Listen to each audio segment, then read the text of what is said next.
Assalamualaikum warahmatullahi wabarakatuh. Nama saya Muhammad Dini bin Kamuddin dari kelas DPZW dan A. Hari ini saya akan menerangkan latar belakang carta organisasi, misi visi serta kategori perkhidmatan Grab. Pembentangan yang kami ingin jalankan meliputi 5 bahagian, iaitu pengenalan produk, penjenamaan, harga, tempat serta promosi. Telah ditubuhkan pada Jun 2012 oleh sekumpulan anak Malaysia iaitu Anthony Tan, Ming Ma, Tan Hoi Lin, John Chua yang bertapak di Kuala Lumpur pada awalnya sebelum berpindah ibu pejabat di Queenstown, Singapura.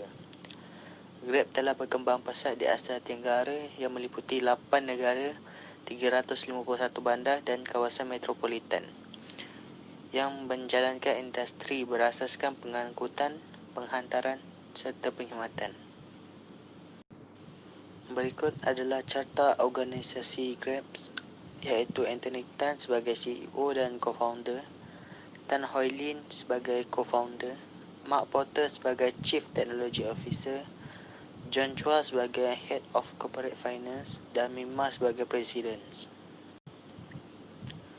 Berikut adalah misi dan visi Grab.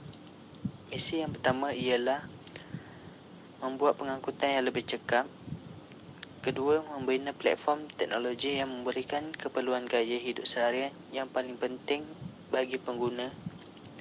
Yang ketiga adalah memudahkan rakyat Malaysia serta rakyat di seluruh Asia Tenggara menikmati makanan kegemaran mereka dihantar secara terus. Yang keempat, memudahkan kehidupan harian pengguna, mewujudkan peluang pendapatan dan peluang pekerjaan untuk rakan kongsi penghantaran. Manakala visi Grab pula, yang pertama berada dalam kedudukan memacu masa depan bandar pintar untuk pengguna. Yang kedua, penggunaan dari dompet bimbit GrabPay yang membolehkan pengguna Malaysia menikmati manfaat daripada masyarakat tanpa tunai. Yang ketiga, membantu semua orang, terutamanya usahawan mikro seperti rakan-rakan pengemudi, peniaga, perusahaan kecil dan sederhana PKS, mengembangkan perniagaan mereka. Yang terakhir, memberi perkhidmatan kepada pengguna yang lebih baik. Slide yang terakhir adalah kategori perkhidmatan Grab. Kategori perkhidmatan Grab terbahagi kepada 7 bahagian. Yang pertama, Grab Car yang dikenali sebagai e-hailing. Yang kedua, Grab Food, perkhidmatan penghantaran makanan. Yang ketiga, perkhidmatan Grab Mart, iaitu membeli barang melalui aplikasi Grab. Yang keempat, perkhidmatan Grab Clean and Fix. Yang kelima, perkhidmatan Grab Insurance. Yang keenam, perkhidmatan Grab Reward. Dan yang terakhir, perkhidmatan Grab Hotel. Assalamualaikum warahmatullahi wabarakatuh. Nama diberi Syukriah Nur Ain binti Suleiman. Saya ingin membentangkan mengenai tajuk-tajuk yang berkaitan dengan pengenalan produk, iaitu kumpulan kami memilih perkhidmatan GrabFood.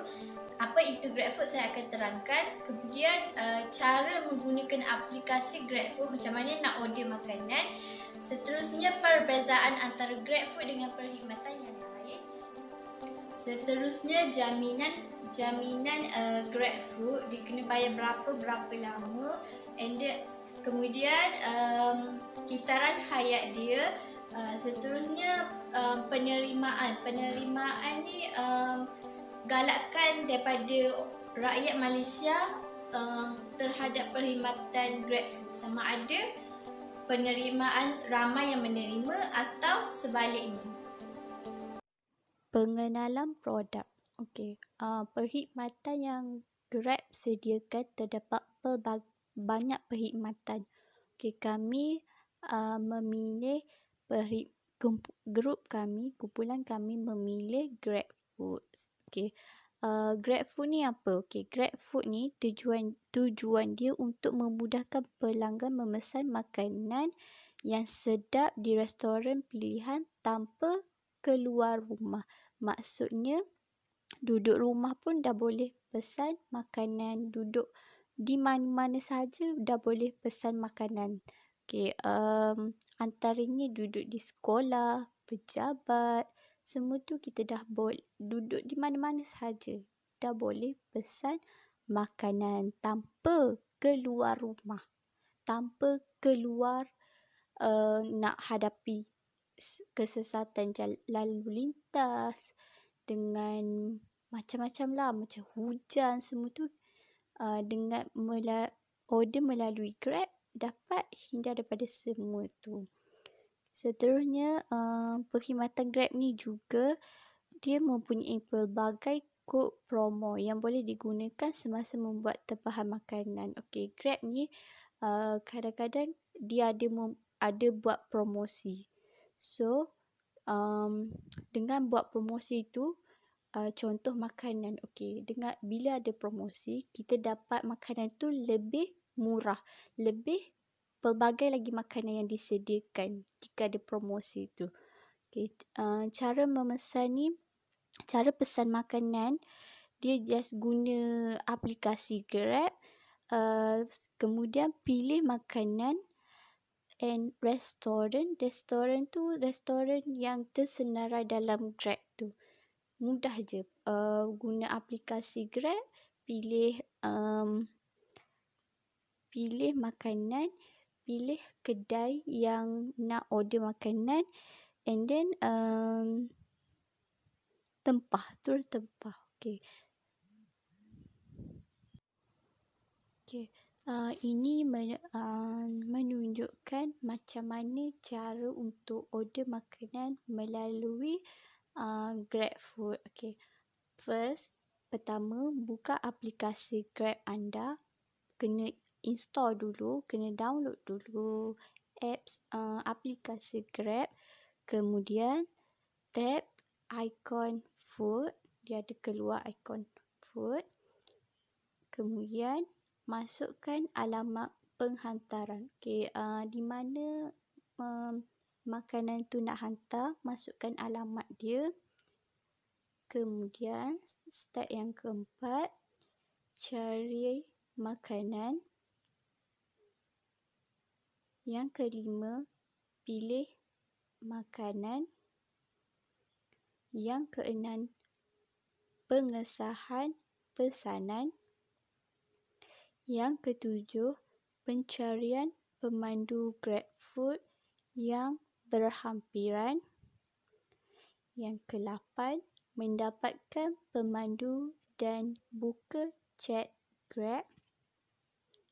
Yang ke-9, makanan akan dihantar. Yang ke-10, pesanan selesai. Ini menunjukkan step by step. Kalau kita order makanan, maksudnya daripada first kita order, tunggu pilih makanan, tunggu Grab delivery penghantaran GrabFood sampai sehingga pesanan kita dapat. Ni antara step by step dia. Dia ada 10 semua step. Perbezaan GrabFood dengan perkhidmatan lain, okay, sebagai rider. Contohnya perkhidmatan lain, Foodpanda, Dah Makan, okay, macam-macam lagi perkhidmatan. Okay, perbezaan dia ni untuk Grab. Okay, Grab ni dia mempunyai masa yang fleksibel. Maksudnya Grab ni terpulang kepada rider, sama ada terpulang kepada penghantar makanan tu, rider tu. Okay, sama ada dia nak buat Grab ataupun tak nak buat. Okay, dia sangat berbeza dengan perkhidmatan-perkhidmatan lain. Perkhidmatan-perkhidmatan lain mungkin dia tak sama dengan Grab. Contohnya Foodpanda. Okay, contoh Foodpanda ni dia tak ada masa yang fleksibel. Dia maksudnya kalau nak buat, kena buat je. Okay, sehari tu berapa jam. Grab tak sama. Grab terpulang kepada rider. Okay. Grab juga dia, okay, dalam aplikasi Grab sebagai rider, dia akan bagi tahu status sama ada rider tu online ataupun offline. Ini memudahkan pelanggan tahu sama ada orang tu, rider tu buat Grab atau tak. Seterusnya dari segi jarak. Okay, jarak ni bagi GrabFood, dia mengikut permintaan pelanggan. Okey, bayaran dia pun dikenakan mengikut jarak. Kalau jarak tu dekatlah bayar. Sikitlah bayar. Kalau jarak tu jauhlah bayar. And Grab ni dia boleh pergi jauh. Maksudnya bukan contohnya dalam satu bandar tu. Bukan dalam satu bandar tu. Dia boleh bergerak lebih jauh lagi. Sangat berbeza dengan perkhidmatan lain. Okey, manakala jarak bagi perkhidmatan lain ni dia tidak melebihi jarak yang ditentukan. Contohnya dia hanya bergerak dalam bandar tu sahaja. Maka perkhidmatan Grab perkhidmatan lain dia contohnya Foodpanda. Okey, Foodpanda hanya bergerak dalam satu bandar tu sahaja. Manakala Grab dia boleh lebih daripada bandar tu, lebih jauh lagi dia boleh pergi. Perbezaan melalui bayaran gaji. Okey, kalau Grab dia secara mingguan dia kalau Grab dia akan bayar gaji untuk rider tu hari-hari. Manakala untuk perkhidmatan lain dia akan bayar gaji tu mingguan. Okey, bukannya hari-hari tu. Kita nampaklah kelebihan Grab Food ni. Okey, hari-hari hari ni kita buat contohnya berjam-jam kita dapat lebih. Maka dia tu akan bagi gaji kepada kita pada hari itu juga kita dapat.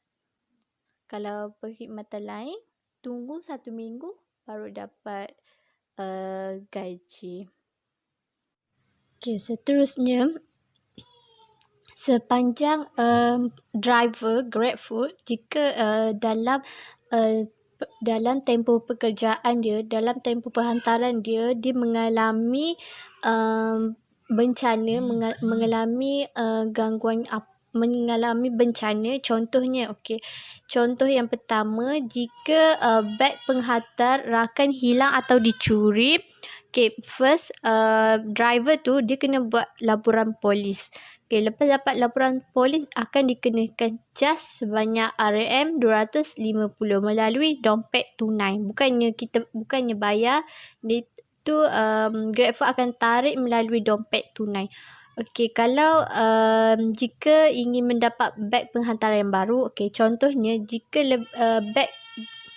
jika driver berkhidmat dengan GrabFood, dia melebihi 9 bulan, dia just bagi beg tu, maka GrabFood akan bagi beg baru tanpa cas. Jika kurang daripada 9 bulan, dia nak tukar yang baru, maka dikenakan cas sebanyak RM150 sahaja. Seterusnya, jika rakan digantung secara kekal atau ingin berhenti menghantar GrabFood, beg tu perlu dipulangkan kepada GrabFood untuk menerima semula deposit jaminan. RM100 untuk rakan perhantar yang aktif mulai 9 Mac. Maksudnya dibagi 100.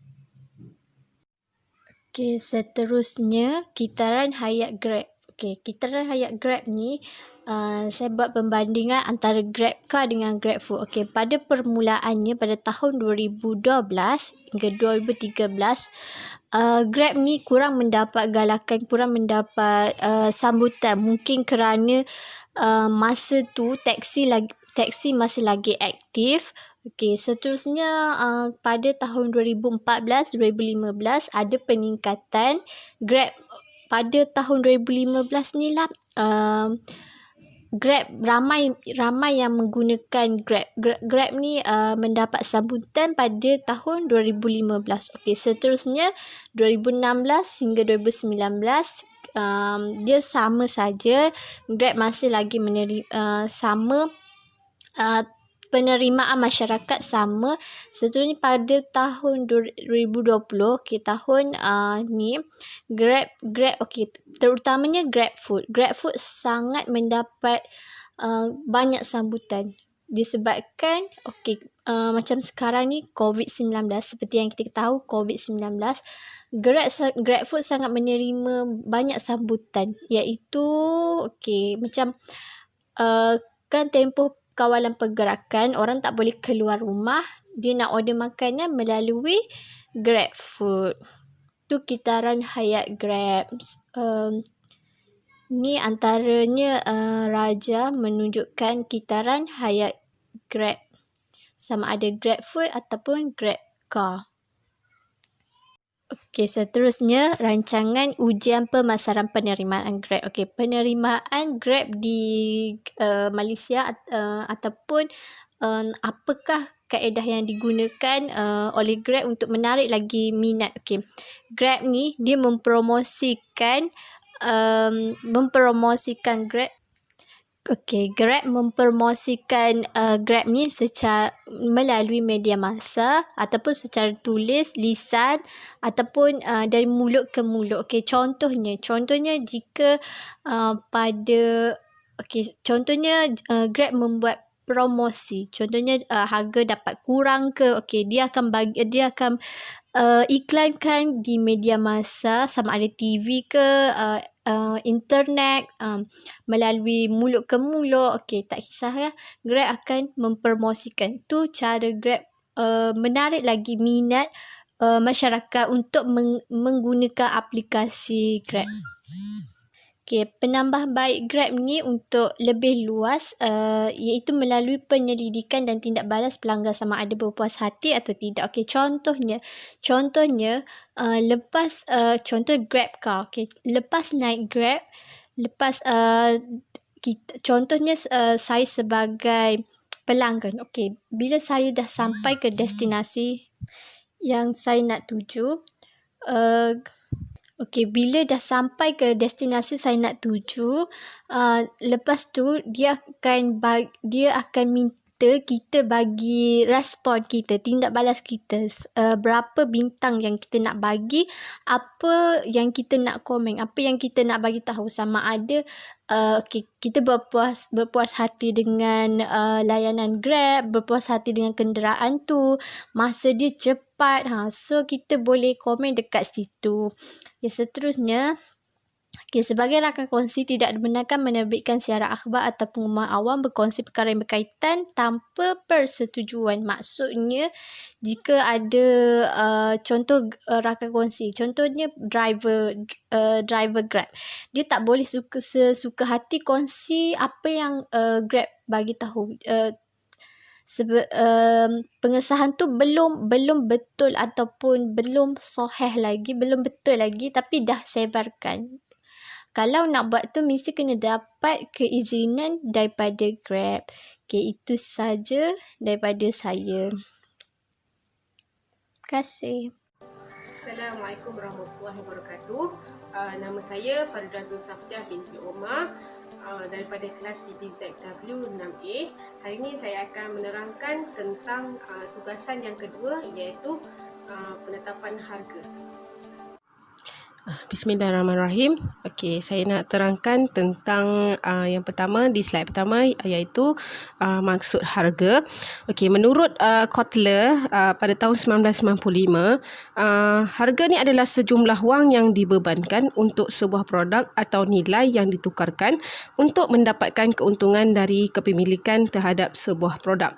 So maknanya dengan harga ni dia menentukan nilai satu produk, dan apabila kita dah membayar dengan harga yang dipersetujui, maka pihak yang membayar itu akan memiliki barang yang diinginkan.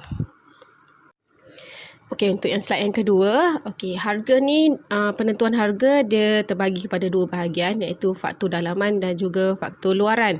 Untuk faktor dalaman ni, antara objektif dia penentuan harga adalah pertama sekali memajukan perniagaan ke tahap paling maksimum. Jadi dengan penentuan harga ni kita dia sesuatu syarikat tu dia of course dia nak majukan perniagaan dia sampai ke tahap yang tertinggi, sama ada meluaskan perniagaannya seperti yang saya kaji sekarang ni adalah the Grab. Grab ni dia akan memajukan perniagaan dia ke seluruh Asia Tenggara. So dia akan push kepada tahap paling maksimum lah. Yang kedua, memberikan perkhidmatan yang baik agar menjadi pilihan utama pengguna. Jadi setiap servis daripada Grab ni dia akan bagi perkhidmatan yang baik supaya orang minat nak gunakan perkhidmatan dia.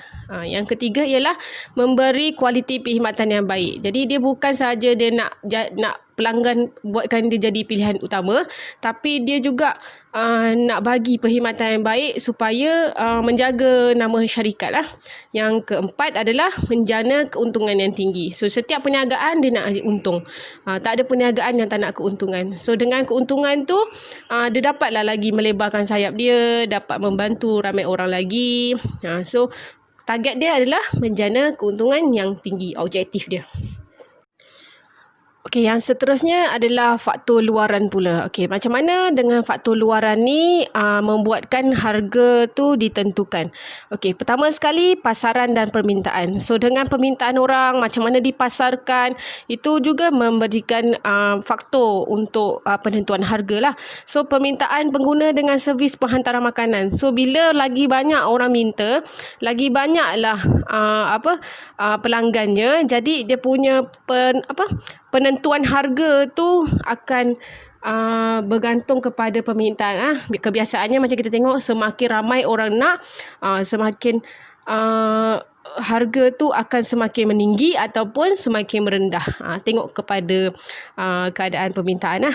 Yang kedua adalah persaingan. Okay, so seperti yang kita sudah tahu, ada banyak perkhidmatan penghantaran makanan ni seperti Foodpanda, Bungkusit, lagi runner-runner bebas. Jadi persaingan antara perkhidmatan ni akan membuatkan satu syarikat tu tak boleh nak letakkan harga sesuka hati. Jadi selain daripada tu juga setiap perkhidmatan tu dia ada menawarkan promosi-promosi yang berlainan. Jadi sesama mereka akan sentiasa meletakkan harga mengikut permintaan pengguna, macam tu.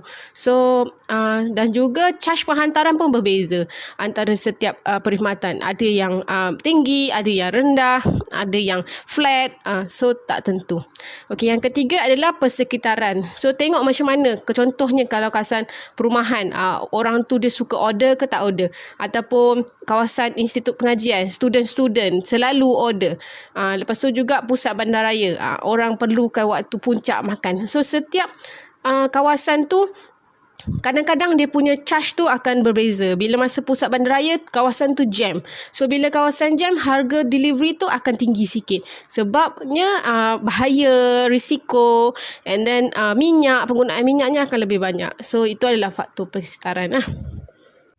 Okey, di antara faktor dalaman dan faktor luaran ni juga, ada strategi campuran pemasaran. Strategi campuran pemasaran ni adalah macam mana strategi Grab ni untuk memajukan perniagaannya. First kali dia membuat periklanan penawaran perkhidmatan penghantaran. So dia buat iklan, dia tawarkan perkhidmatan dia. Kita selalu tengok kat billboard, dekat kereta ada iklan, dekat media sosial, lepas tu dekat dalam Facebook, Instagram. So dia punya promotion tu dalam TV pun semua ada. So itu adalah strategi dia punya nak pasarkan produk dia. Yang kedua adalah membuat promosi jangka masa pendek. So ini lagi satu yang selalu dilakukan macam waktu ketika FIFA ataupun perlawanan bola sepak dunia. So diorang akan buat promosi jangka masa pendek, yang dalam promosi tu contohlah kalau katakan untuk midnight, diorang akan bagi free gift, minuman, ataupun charge penghantaran yang lebih murah, and then pelanjutan tempoh penghantaran supaya orang nak order dengan dia lepas lebih atau bila pada waktu tengah malam. Yang ketiga adalah dia meluaskan radius penghantaran dengan menaikkan harga caj penghantaran. Okey. Dia nak luaskan lagi dia punya kawasan penghantaran, tapi dia tak luaskan sajalah. Okey, dia pun ada naikkan juga harga ikut logik mengikut kilometer. So lagi jauh dia pergi hantar lagi mahal lah. Tapi charge dia adalah flat rate antara RM5 hingga ke RM9. So takkan ada harga yang lebih daripada tu, kerana setiap kawasan ada penghantar Grabnya masing-masing yang akan cover kawasan tersebut. So takkan penghantar Grab ni dia tak akan over terlalu jauh.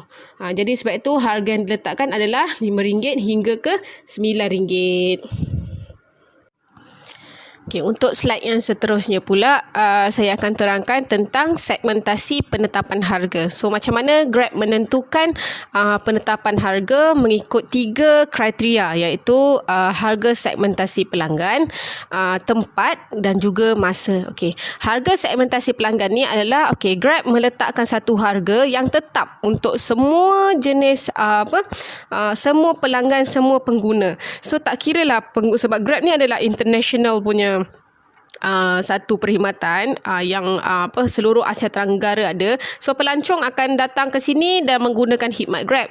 So tak ada kira kasta untuk harga ni, sama ada katakan contoh orang overseas, orang pelancong harga dia mahal, orang warga negara harga dia murah. Tak. So harga segmentasi pelanggan ni untuk semua setiap pengguna, tak kisahlah warga negara atau tak warga negara, harganya adalah sama. Okey, yang kedua adalah tempat. Okey, tempat ni dia punya penetapan harga je ada berbeza. Okey, contoh, kita bagi contoh Okey, kalau McDonald, kalau kita beli harga set ayam goreng medium dekat McDonald, so harganya adalah RM12.5. Tapi dengan Grab, okey, set medium ayam goreng McDonald ni dia jadi RM18. So dekat situ dia ada extra charge kepada pelanggan, tapi pelanggan sedia tahu yang harga tu adalah berbeza dengan yang kalau kita beli di kedai teruslah. So dari situ jelas antara pengguna dan penghantar dan kedai bahawa harga tu adalah berbeza. Dia tak ada sorok-sorok lah kiranya.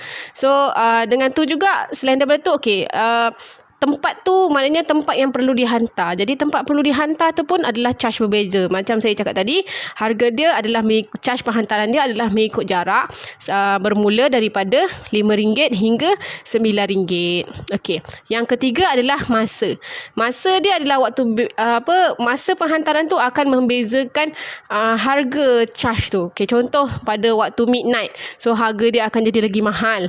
Pada waktu puncak, waktu dinner pukul 6 sampai pukul 9 malam, so dia punya charge penghantaran akan lebih sikit. Daripada waktu lunch pun sama juga, dia punya charge penghantaran adalah lebih sikit. Selain daripada tu dia ada sama. Kecuali dan juga kalau ada promosi. Kalau promosi pun harga dia akan jadi sama, akan jadi tak sama, sebab kadang-kadang Grab akan buat promosi percuma penghantaran. Kadang-kadang Grab akan buat promosi 50% potongan untuk penghantaran. So dia bergantung kepada promosi yang dilaksanakan pada masa tersebut. Okey, seterusnya saya akan terangkan bagaimana konsep penetapan harga berpandukan Islam. So dalam Islam ni kita ada konsep adil dan sama lah. So setiap apa sahaja aktiviti jual beli yang dilakukan adalah haruslah adil dan sama lah. Tak ada unsur penipuan, tak ada unsur penganiayaan terhadap orang lain, tak boleh ambil untung yang terlalu tinggi. Semuanya kena jelas. Jadi kita pun dah belajar tentang khiyar-khiyar. So di antara pembeli dan penjual mestilah kena tahu semua apa yang kekurangan dan kelebihan ataupun kecacatan yang ada pada barang tersebut lah. So dalam konsep penetapan harga berpandukan Islam ni ada terbahagi pada dua, iaitu talaqi al-rukban. Okey, talaqi al-rukban ni adalah satu konsep penipuan lah dalam jual beli. Sebagai contoh, okey, katakanlah ada seorang pedagang daripada luar negara datang berdagang ke sini, tapi belum sampai ke tempat jualan tu dia dah ditahan oleh peniaga kawasan tersebut. Dia cakap barang yang dia cakap ni harganya jauh lebih murah daripada harga pasaran. Jauh lagi murah. Jadi peniaga tu pun okey, dia pedagang tu pun cakap okeylah, kita buat jual beli kat sini lah. Saya tak payah masuk ke kawasan penjualan sana lah. So bila jual beli dah dilakukan, jual beli tersebut adalah sah, tapi dia adalah dikirakan sebagai satu penipuan lah, sebab sebenarnya harga barangan tersebut adalah lebih tinggi daripada harga yang dikatakan oleh peniaga. So kat situ dah ada unsur penipuan lah. So kat situ tak boleh. So dah ada penganiayaan kat situ. Sepatutnya pedagang tadi dapat untung lebih, dapat harga lebih, tapi disebabkan kerana ditipu oleh peniaga, dah dipintas tengah jalan, jadi dia jualkan dengan harga murah. So tak adil lah kat situ. So yang kedua adalah ihtikar. Ihtikar ni adalah salah satu konsep tipu jugalah. So tipu dia macam mana? Tipu yang macam mana? Okey, tipu dia macam ni. Contohlah macam hari tu kita ada kes minyak ataupun beras yang berkurangan. Okey, harga dia naik, gula harga dia naik. Jadi bila kita dah tahu sampai satu tahap ni, okey, kita dah tahu dah harga gula ni akan naik, peniaga ni dia beli banyak-banyak gula, banyak-banyak beras, banyak-banyak minyak, dia simpan kat rumah. Okey, bila sampai satu tahap barang tu dah betul-betul habis dan orang betul-betul nak guna, dia jual sikit demi sikit tapi dengan harga yang sangat tinggi. So kat situ dah ada penganiayaan. So first kali dia dah berlaku tak adil lah, sebab setiap orang ada had limit masing-masing, tapi dia dah ambil hak orang lain. So kat situ dah ada penganiayaan. So tak boleh. Ihtikar pun tak boleh, talaqi ar-rukban pun tak boleh. Okey, yang terakhir sekali dalam pembentangan saya, saya akan terangkan bagaimana langkah Grab dalam penetapan caj perkhidmatan berpandukan Islam. Okey, dalam firman Allah dalam surah Al-Baqarah ayat 215, padahal Allah telah menghalalkan jual beli dan mengharamkan riba. Okey, jadi kat sini Allah dah terang-terang kita tak boleh amalkan riba, dan juga Allah halalkan jual beli dalam bentuk apa pun asalkan dianya mengikut syarak. Okey, macam mana Grab ni dia menetapkan harga perkhidmatan berpandukan Islam. Okey. First kali, setiap caj dan perkhidmatan dan kos upah haruslah berlandaskan syarak. So penetapan caj perkhidmatan macam katakan setiap perkhidmatan, katakan penghantaran tu ada RM5 sampai RM9.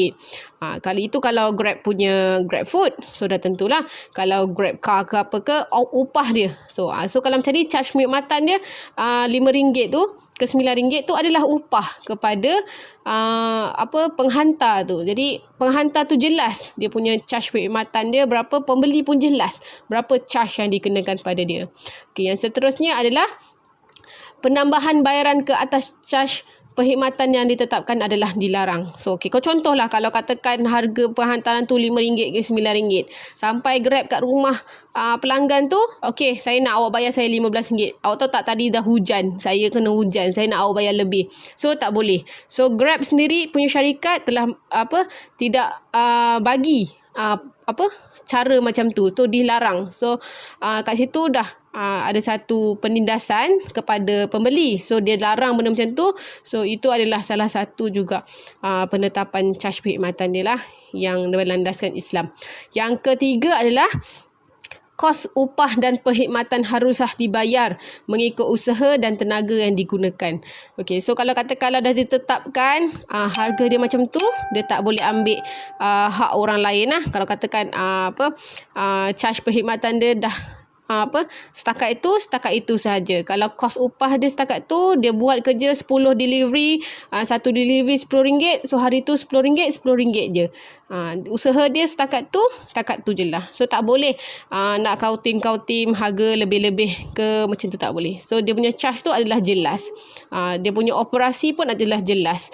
Tak ada harga yang tersembunyi, tak ada charge-charge yang tersembunyi. Semuanya jelas dalam Grab punya aplikasi. Okay. Itu saja, sekian daripada saya. Terima kasih.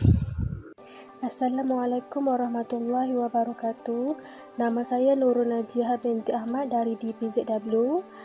Saya akan bentangkan tugasan 3 iaitu perantara pemasaran, contoh aliran agihan, tahap pengedaran dan faktor saluran agihan. Slide yang pertama, perantara pemasaran. GrabFood merupakan satu perkhidmatan yang menyediakan servis perhantaran makanan yang tidak menggunakan perantara.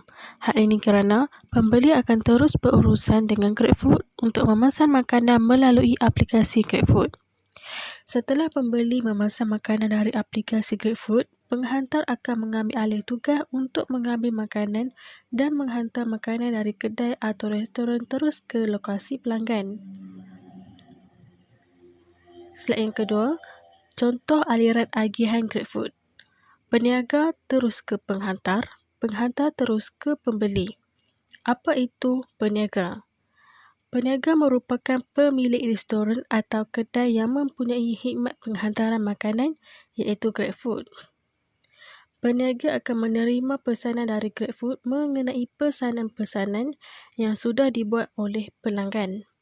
Setelah menerima pesanan, peniaga akan menyediakan pesanan dan memberikan kepada penghantar yang bertugas ketika itu untuk menghantar makanan. Apa itu penghantar? Perkhidmatan penghantaran makanan yang lebih dikenali sebagai GrabFood akan memproses pesanan makanan yang telah dipesan oleh pembeli dengan memaklumkan kepada restoran berkenaan. Seterusnya, GrabFood akan memaklumkan kepada penghantar yang bertugas untuk servis penghantaran. Seterusnya, penghantar makanan juga bertanggungjawab dalam penghantaran makanan dengan selamat kepada pembeli. Seterusnya, apa itu pembeli? Pembeli merupakan pemesan makanan yang menggunakan aplikasi GrabFood untuk membuat pelbagai pembelian makanan ataupun minuman. Pembeli boleh memesan makanan dengan mudah iaitu hanya membuat pesanan melalui aplikasi GrabFood dan memilih makanan dengan menekan klik pada makanan atau minuman yang tertera di laman tersebut. Seterusnya, tahap pengedaran pesanan oleh GrabFood. GrabFood menggunakan tahap pengedaran iaitu agihan intensif. Intensif adalah agihan yang melibatkan pengagihan sesuatu produk secara meluas. Agihan intensif memastikan produk pengeluar sentiasa tersedia ada supaya pengguna dapat memperoleh produk yang dikehendaki dengan mudah. Selain itu, GrabFood menggunakan saluran agihan intensif iaitu GrabFood akan menyampaikan pesanan kepada penghantar utama berdasarkan permintaan pelanggannya. Seterusnya, faktor saluran agihan. Faktor saluran agihan yang terdapat di dalam GrabFood ialah dua. Yang pertama, faktor produk. Faktor produk ialah bergantung kepada jenis produk sama ada yang mahal, kompleks atau dibuat khas atau mudah pecah, maka perlu memikirkan saluran agihan yang sesuai. Seperti produk mudah pecah, mudah sejuk, barang banyak dan sebagainya. Contohnya, GrabFood Card digunakan apabila menerima pesanan di mana sesuatu barang itu mempunyai jumlah yang banyak atau menghantar bungkusan yang besar.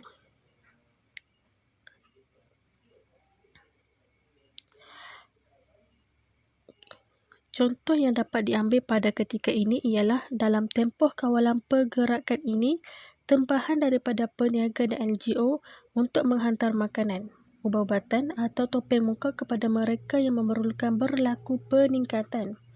Penghantaran mungkin melibatkan satu bungkusan besar atau banyak bungkusan kepada beberapa lokasi yang ditetapkan yang memerlukan perkhidmatan GrabFood Card. Hal ini supaya dapat mengelakkan daripada sesuatu produk maupun barang itu rosak atau sebaliknya. Seterusnya, faktor yang kedua ialah faktor persaingan.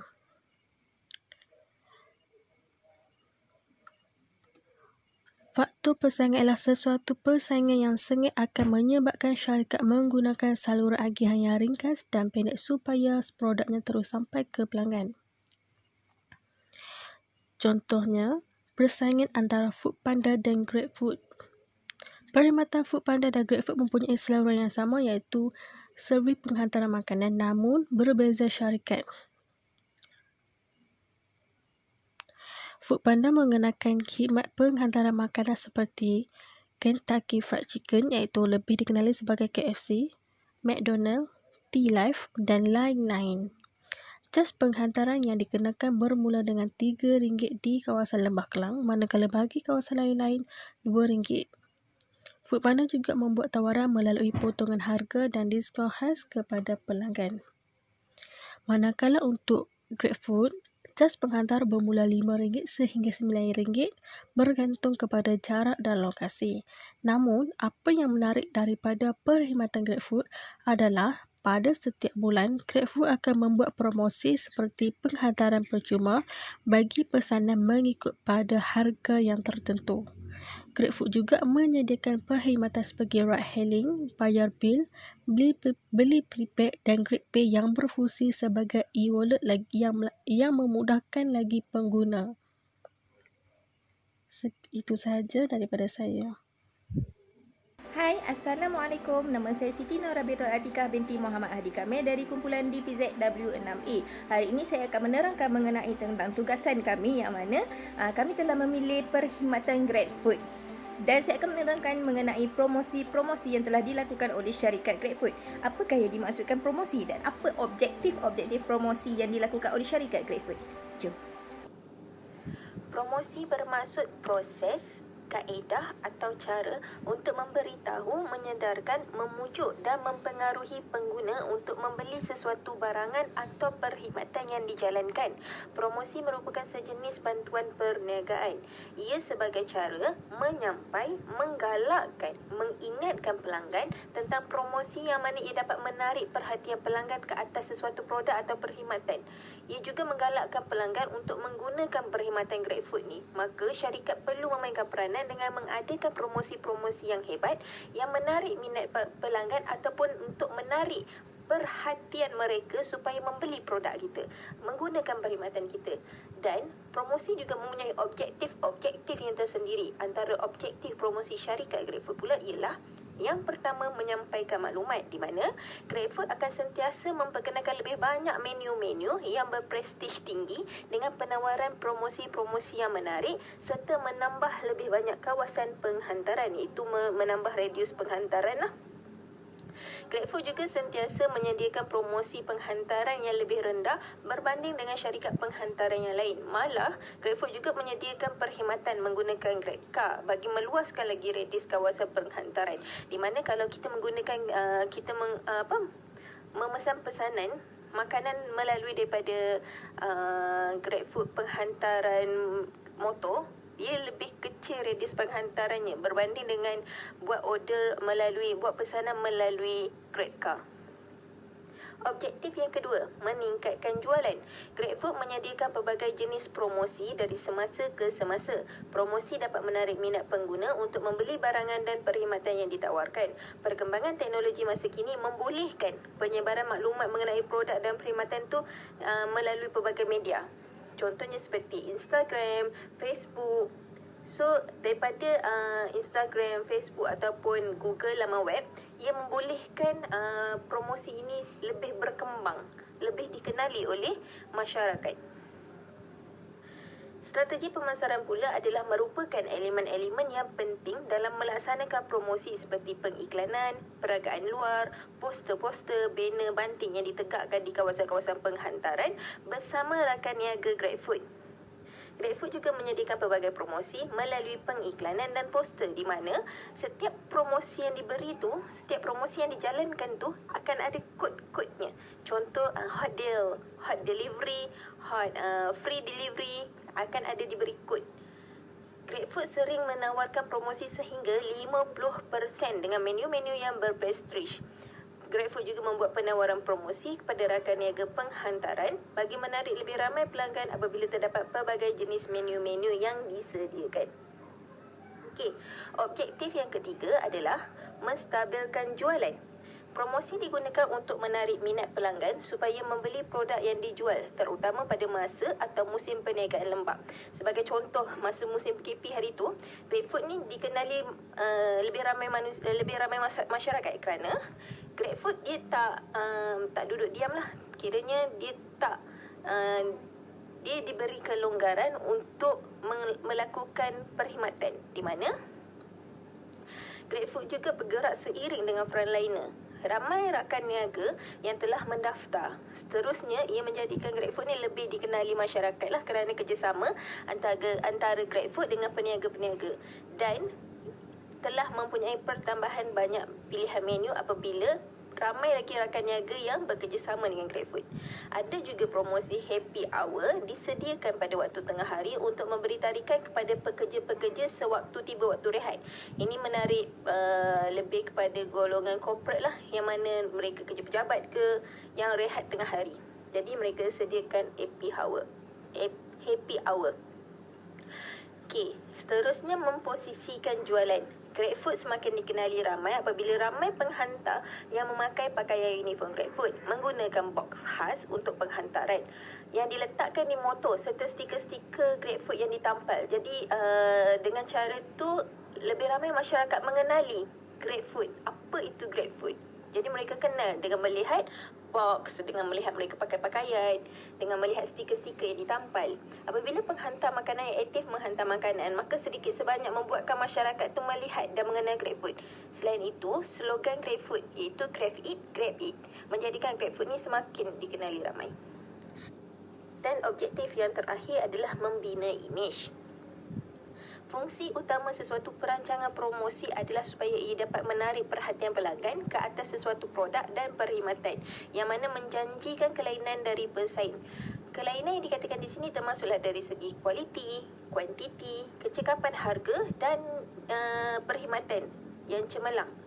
Yang mana paling penting keunikan mengenai sesuatu produk dan perkhidmatan yang mana menjanjikan kelainan dari pesaing.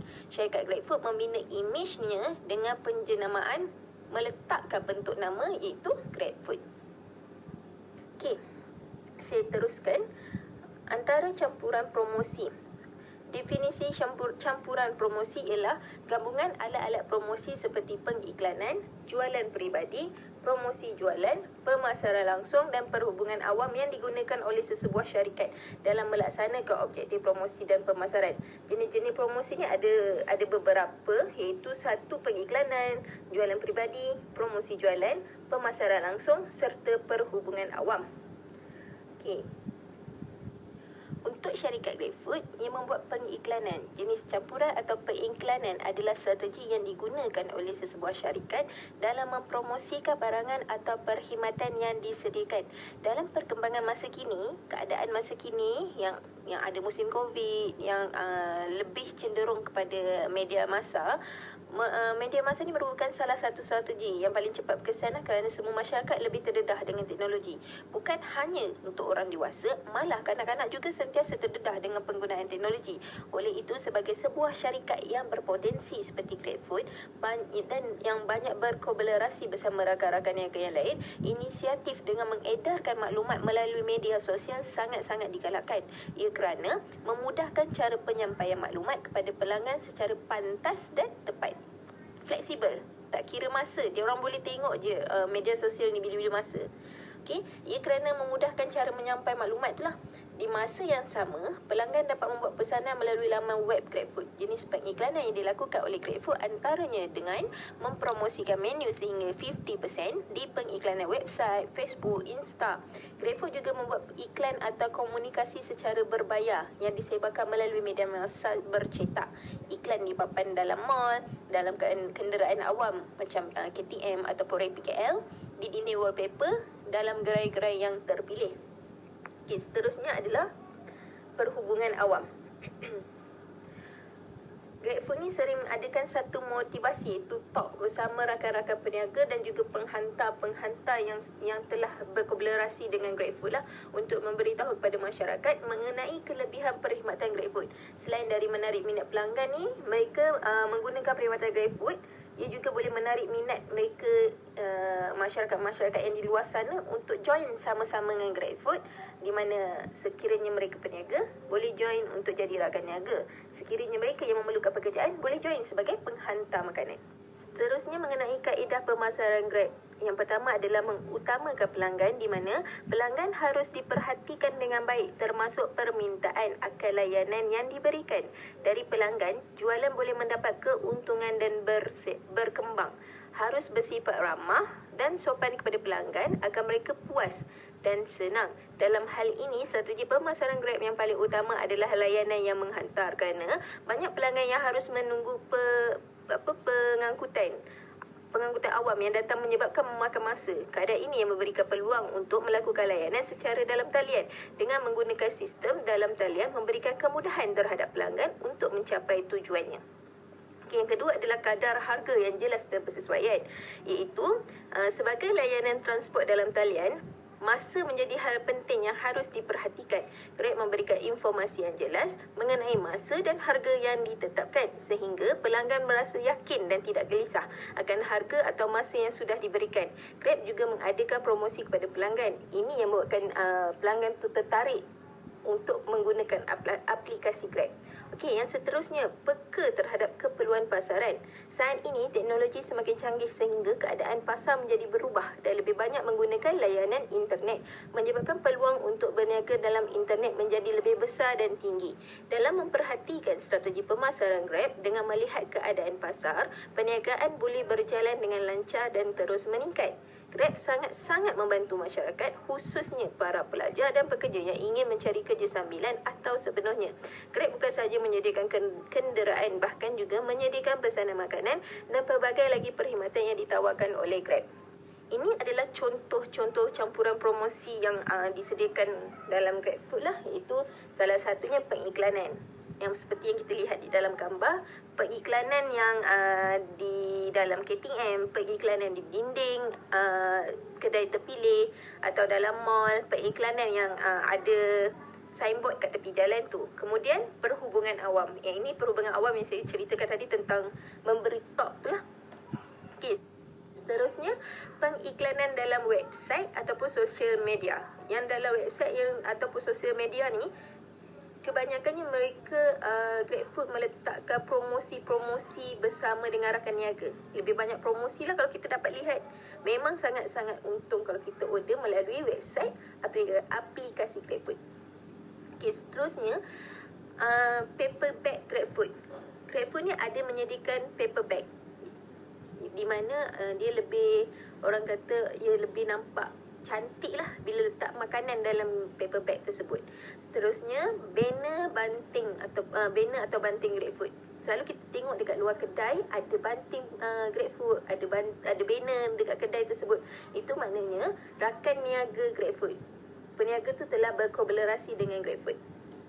Okey, seterusnya stiker GrabFood. Ini selalu kita tengok lah kat kenderaan, kat dekat dinding peniaga, dinding kedai. Selain itu, kios promosi GrabFood. Kalau kita dapat lihat, mereka ada sediakan kios untuk menarik lebih ramai pelanggan ataupun lebih ramai peniaga untuk join dengan mereka. Okey, saya akan menceritakan tentang poin strategi pemasaran yang digunakan oleh GrabFood. Strategi yang digunakan dalam perkhidmatan GrabFood ialah strategi tolak, di mana aktiviti yang dilakukan oleh pengeluar dengan menggunakan ahli saluran pengedaran, iaitu peniaga, pembeli dan penghantar makanan, iaitu GrabFood lah. Kaedah promosi yang digunakan adalah dengan menyediakan promosi-promosi menarik di media sosial dan banyak lagi. Okey, pengiklanan ini berpandukan garis Islam ataupun tidak? Ya, ia adalah berpandukan garis Islam, di mana yang pertama adalah kebenaran. Perkhidmatan yang disediakan berlandaskan Islam, di mana produk dan perkhidmatan ini terbahagi kepada dua. Dia ada dua pilihan, iaitu pesanan dari restoran non-halal dan pesanan dari restoran yang halal untuk orang Islam, di mana GrabFood kini mempunyai dua jenis. Iaitu kalau kita dapat lihat, dia ada dua jenis box, dua jenis bag. Pertama, halal fleets, dan kedua adalah regular fleet untuk rakan penghantar. Halal fleet ni merupakan pesanan yang diterima daripada restoran yang bukan non-halal. Manakala regular fleet pula mendapat pesanan dari semua jenis restoran termasuk non-halal. Kedua-dua fleet ini telah dicipta untuk memastikan sistem dan proses penghantaran berjalan dengan lebih lancar. Justeru itu, masyarakat dah tak risau dah. Masyarakat Islam tak perlu risau kerana adanya pembahagian diberikan keutamaan kepada umat Islam. mereka dah sediakan beg ni. Jadi kita yakinlah bahawa makanan kita tak bercampur pun dengan makanan yang bukan Islam. Selain itu, kaedah pengiraan iaitu harga menu dengan harga cas penghantaran ditunjukkan sebelum memulakan pembayaran. Ia adalah kerana bagi mengelakkan daripada berlaku keraguan dan kekeliruan ke atas pelanggan sekiranya ada yang mempertikaikan harga yang dikenakan. Okey. Yang kedua, pengiklanan ni berpandukan garis Islam kerana kandungan dia. Surat hitam putih dikeluarkan untuk membuat perjanjian ketika membuat iklan yang berbayar seperti di papan iklan di pasar raya, seperti di dalam KTM yang jenis berbayar. Mereka membuat surat hitam putih dalam kandungan tersebutlah yang dimiliki oleh agensi pengiklanan bagi memastikan tiada penipuan. Okey, last sekali adalah nilai sosial di mana bahan-bahan yang disediakan seperti brosur, banner, banting tidak melanggar garis panduan Islam. Jadi kesimpulannya di sini, dalam Islam ni menuntut pada umat Islam supaya dalam aspek kehidupan harus ada peraturan-peraturan yang menjaga dan melindungi individu-individu dari melanggar batas-batas yang telah ditetapkan oleh syarak lah. Begitu juga dalam dunia perniagaan yang mempunyai etika perniagaan. Maka di sini setiap peniaga harus memahami etika perniagaan dalam Islam dan mengamalkannya. Etika perniagaan dalam Islam ni merupakan amalan yang harus dimiliki oleh setiap pelanggan, setiap peniaga ataupun setiap penghantar dalam dengan berpandukan kepada Al-Quran dan hadis. Etika dan akhlak yang baik mencerminkan diri dalam setiap bidang pekerjaan yang diceburi tanpa mengharapkan keuntungan semata-mata. Manakala pelanggan juga merupakan raja kerana maju mundur perniagaan sangat terpengaruh dengan pelanggan. Oleh yang demikian, sebagai pekerja kita haruslah mengutamakan dan menjaga hati pelanggan dalam memastikan perkhidmatan yang diberikan sempurna kepada mereka. Dengan mengamalkan etika perniagaan dalam Islam kepada pelanggan dengan memberi layanan sama rata kepada pelanggan tanpa mengenal bangsa dan jujur dalam melakukan sesuatu perkara dan amanah dalam perniagaan. Sekian, terima kasih.